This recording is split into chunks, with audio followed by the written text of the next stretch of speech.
Bonjour les amis, Marc Maillot encore avec vous pour quelques réflexions tirées aujourd'hui du livre de Deutéronome au chapitre 7, les versets 12 et 13. Car si vous prêtez attention à ces lois, si vous obéissez et si vous les appliquez, l'Éternel votre Dieu tiendra l'engagement de vous aimer qu'il a pris par serment en concluant une alliance avec vos ancêtres. Il vous aimera, vous bénira, vous rendra nombreux et bénira vos enfants. Il vous bénira par tout ce que produiront vos terres. J'arrête la lecture là, mais en fait, on aurait pu continuer. Ici où j'habite, en Floride, il y a beaucoup d'Haïtiens et de Juifs. Alors, deux peuples d'arrière-plan culturel très différents. Pour les Haïtiens, un grand nombre font profession de foi en Jésus-Christ, beaucoup plus que chez les Juifs, dont peu reconnaissent Yeshua comme le Messie. Alors, selon le livre Opération Monde, les évangéliques seraient 21% de la population en Haïti. Moins de 1% par contre en Israël. La population d'Haïti est à peu près 9 millions et demi, et en fait il y a à peu près 12 millions de juifs dans le monde. Haïti, c'est un pays naturellement fertile, mais qui a souffert d'abus écologiques énormes. En 1915, Haïti était 60% forêt. Aujourd'hui, c'est moins de 2%. Alors Israël, qui, comme je dis, a une population, le pays d'Israël de un peu moins de 8 millions, dont 80% sont des Juifs, sur une terre largement désertique. Mais les Israélites ont transformé et rendu fertile ce lopin de terre par irrigation dont ils sont les premiers au monde dans cette science, comme ils sont le premier au monde dans la recherche médicale et dans l'informatique. Et ceci, malgré le fait qu'ils dépensent une somme énorme, on dit jusqu'à 50% de leur budget national, sur la défense militaire. Alors, question. À la lumière de ces promesses de Dieu pour la bénédiction de son peuple, que nous venons de lire dans le Deutéronome, comment cela se fait-il qu'Israël est si avancé alors qu'Haïti est si misérable?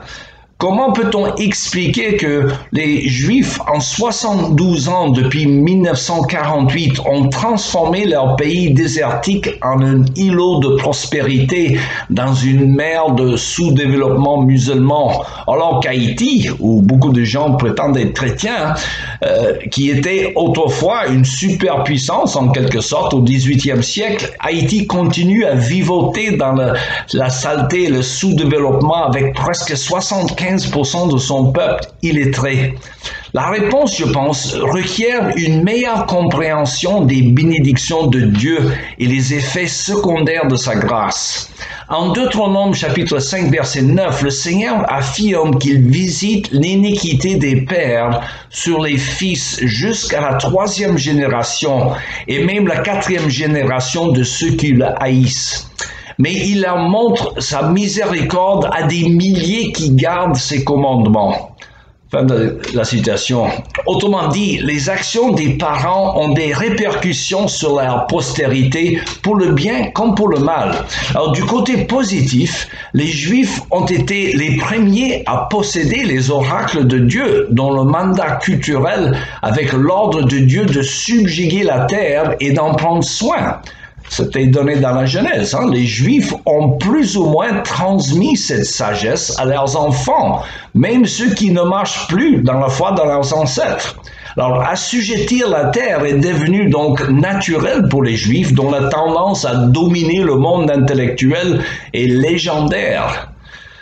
Il n'en est pas de même pour les Haïtiens, dont la majorité, hélas, n'ont pas compris l'importance de l'instruction intellectuelle pour la vocation d'assujettir la terre et d'en prendre soin.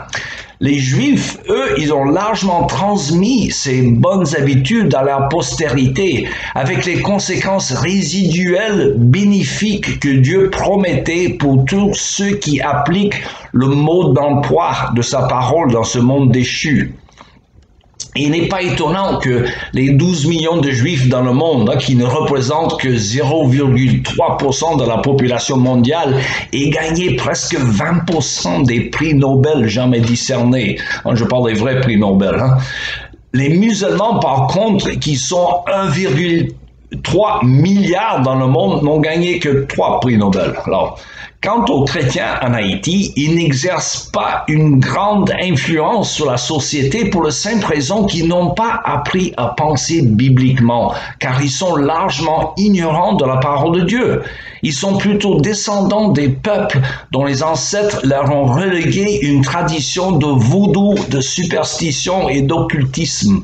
Et en fait, l'origine de la révolution haïtienne pour chasser les esclavagistes français a commencé par une cérémonie vaudou, le célèbre cérémonie du bois Caïman, en août 1991, lorsque le pays fut consacré à l'ennemi du Dieu français, à savoir Satan. Or, cette cérémonie est répétée régulièrement par de nombreux pratiquants de vaudou chaque année. On ne se moque pas de Dieu, mes amis, avec impunité. Hélas, le vaudou continue à influencer la foi des chrétiens, même largement non instruits dans la parole de Dieu, qui condamnent sévèrement ce genre de syncrétisme. Et c'est pourquoi, à mon sens, la malédiction du vaudou continue à freiner le développement d'Haïti. La solution, bien sûr, c'est que les croyants haïtiens soient enracinés dans la parole de Dieu, qui finit toujours par transformer les mentalités et par apporter la justice et la prospérité relative à tout pays qui l'embrasse. Ce qu'il faut en Haïti, comme ailleurs, c'est une instruction biblique pour son peuple, car c'est la recette du Créateur pour le développement spirituel comme pour la prospérité matérielle.